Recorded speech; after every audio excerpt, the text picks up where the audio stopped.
Easy recipes എല്ലാവർക്കും ഇഷ്ടമാണല്ലേ. ഇന്ന് ഞാനിവിടെ ഈസി ആയിട്ട് തയ്യാറാക്കാൻ പോകുന്നത് കൊത്തു പൊറോട്ടയാണ്. നമുക്ക് വീട്ടിലുള്ള ഇൻഗ്രീഡിയൻസ് തന്നെ വെച്ചിട്ട് ചെയ്യാൻ പറ്റുന്നതാണ്. ഞാനിവിടെ ഫ്രോസൺ പൊറോട്ടയാണ് എടുത്തേക്കുന്നത്. ഇത് കുറച്ച് ഹാർഡാണ്, നമുക്ക് കല്ലിലിട്ട് സാധാ പൊറോട്ട പോലെ ചുട്ടെടുക്കുമ്പോഴത്തേക്കിന്. അതുകൊണ്ട് ഞാൻ ഇഡലി പാത്രത്തിൽ വെച്ചിട്ട് നന്നായിട്ട് ആവി കയറ്റി എടുത്തിട്ടുണ്ട്. അപ്പോൾ നന്നായിട്ട് വെന്ത് വന്നിട്ടുണ്ടല്ലോ. എന്നിട്ട് അതിനെ ചെറിയ പീസസ് ആക്കി കട്ട് ചെയ്തെടുത്തിട്ടുണ്ട്. നിങ്ങൾക്ക് എങ്ങനെയാണോ പ്രിഫറൻസ്, ചെറുതായിട്ട് നീളത്തിലാണെങ്കിലും കട്ട് ചെയ്തെടുക്കാവുന്നതാണ്. ഇനി അതിലേക്ക് ആവശ്യമായിട്ടുള്ള മുട്ട എടുക്കാമേ. ഞാനിവിടെ 2 മുട്ടയാണ് എടുത്തേക്കുന്നത്. അതിനകത്തേക്ക് കുറച്ച് കുരുമുളക് പൊടി കൂടി ചേർത്തിട്ട് നന്നായിട്ടൊന്ന് ബ്ലെൻഡ് ചെയ്ത് മാറ്റി വയ്ക്കാമേ. ഇത് നമുക്ക് സ്ക്രാമ്പിൾ ചെയ്തെടുക്കേണ്ടതാണ്. അപ്പോൾ അതിനകത്തേക്ക് വേണമെങ്കിൽ കുറച്ച് ഉപ്പ് കൂടി ചേർക്കാം.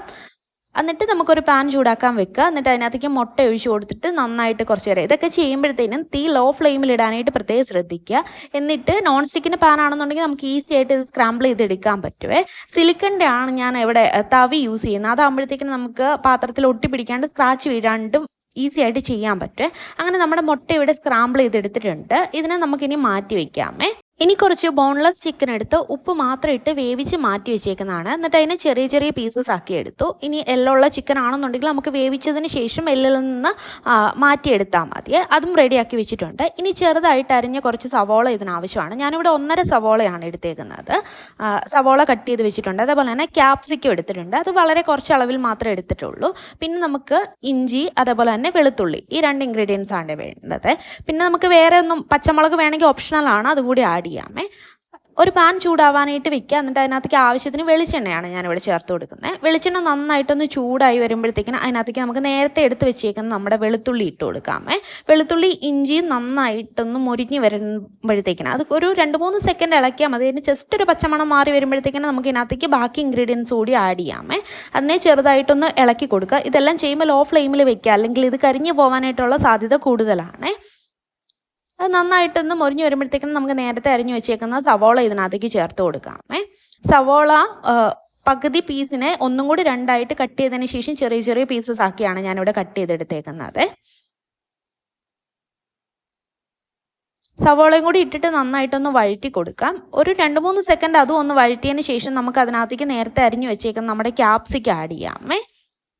തീ കുറച്ചിട്ട് കുറച്ച് നേരം ഇത് നന്നായിട്ടൊന്ന് വഴറ്റിയെടുക്കാം. അതായത് നമുക്കിത് കൊത്തുപൊറോട്ട കഴിക്കണ സമയത്ത് ഈ ഒരു ഇൻഗ്രീഡിയൻ്റ് അതിനകത്ത് ഉണ്ടെന്നുള്ള തോന്നൽ വരാത്ത വിധത്തിൽ വേണം ഇത് നമ്മൾ വഴറ്റിയെടുക്കാൻ വേണ്ടിയിട്ട്. അപ്പോൾ അത്യാവശ്യം നന്നായിട്ട് തന്നെ വഴണ്ട് വരണം.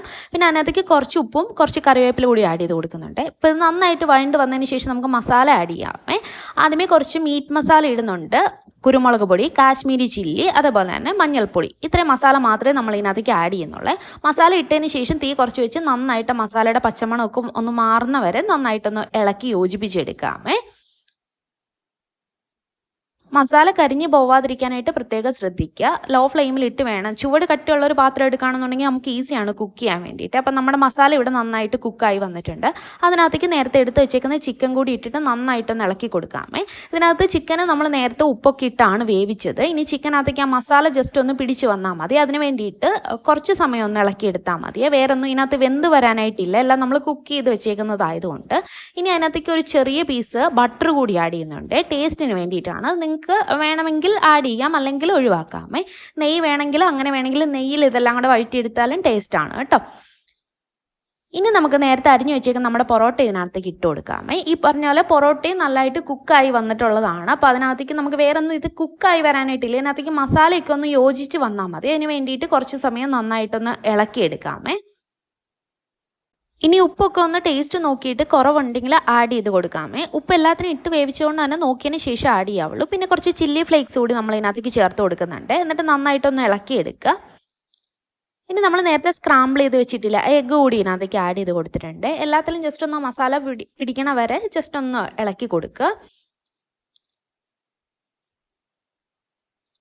ഇതിപ്പോൾ ഓൾമോസ്റ്റ് ഫിനിഷ് ആയിട്ടുണ്ട്. ഇനി ഇതിനകത്തേക്ക് നമുക്ക് കുറച്ച് ടൊമാറ്റോ സോസ് കൂടി ആഡ് ചെയ്ത് കൊടുക്കാമേ. ടൊമാറ്റോ സോസ് ഒഴിച്ചതിന് ശേഷം ഒരുപാട് ഇട്ട് നമ്മൾ അങ്ങനെ ഇളക്കേണ്ട ആവശ്യമില്ല. അതോടൊപ്പം തന്നെ തീ ഓഫ് ചെയ്തതിന് ശേഷം ടൊമാറ്റോ സോസ് ഒഴിച്ചാൽ മതി. അത് ഇട്ട് കൊടുത്തിട്ട് നമ്മൾ അത്യാവശ്യം ഒന്ന് നന്നായിട്ട് ഇളക്കി എടുക്കുന്നുണ്ട്. അപ്പോൾ നമ്മുടെ കൊത്തു പൊറോട്ട ഇവിടെ ഓൾമോസ്റ്റ് റെഡി ആയിട്ടുണ്ട്. ഇനിയിപ്പോൾ ഇത് നമുക്ക് ഈസി ആയിട്ട് കഴിക്കാൻ പറ്റും. നമ്മൾ ഇതിൻ്റെ കൂട്ടത്തിൽ കാടമുട്ട കൂടി പുഴുങ്ങിയിട്ടുണ്ടായിരുന്നു. നിങ്ങളുടെ പ്രിഫറൻസ് അനുസരിച്ചിട്ട് നിങ്ങൾക്ക് ഇതിനകത്തേക്ക് എന്ത് വേണമെങ്കിലും ആഡ് ചെയ്യാമേ. ഞാൻ പല സമയത്ത് ഇത് ട്രൈ ചെയ്ത് ചെയ്ത് നോക്കിയപ്പോൾ എനിക്ക് തോന്നിയിട്ടുള്ളത് ഒരുപാട് മസാലകൾ നമ്മൾ ഇതിനകത്തേക്ക് ചേർക്കും തോറും അതിൻ്റെ ടേസ്റ്റ് കുറഞ്ഞു വരും. പിന്നെ വെജിറ്റബിൾസ് ആണെങ്കിൽ ഒത്തിരി ഇടുന്നത് കുറച്ചും കൂടി ഇതിൻ്റെ ടേസ്റ്റ് കുറയ്ക്കും എന്ന് തോന്നുന്നു. ഇതാകുമ്പോൾ അതിൻ്റെ ഒരു ഒതൻറ്റിക് ടേസ്റ്റ് നമുക്ക് അങ്ങനെ തന്നെ കിട്ടുവേ, എല്ലാം ലിമിറ്റഡ് ആയിട്ട് ചേർക്കാൻ പറ്റുന്നതിന്. അപ്പോൾ എല്ലാവരും ഒന്ന് ട്രൈ ചെയ്ത് നോക്കുക കേട്ടോ.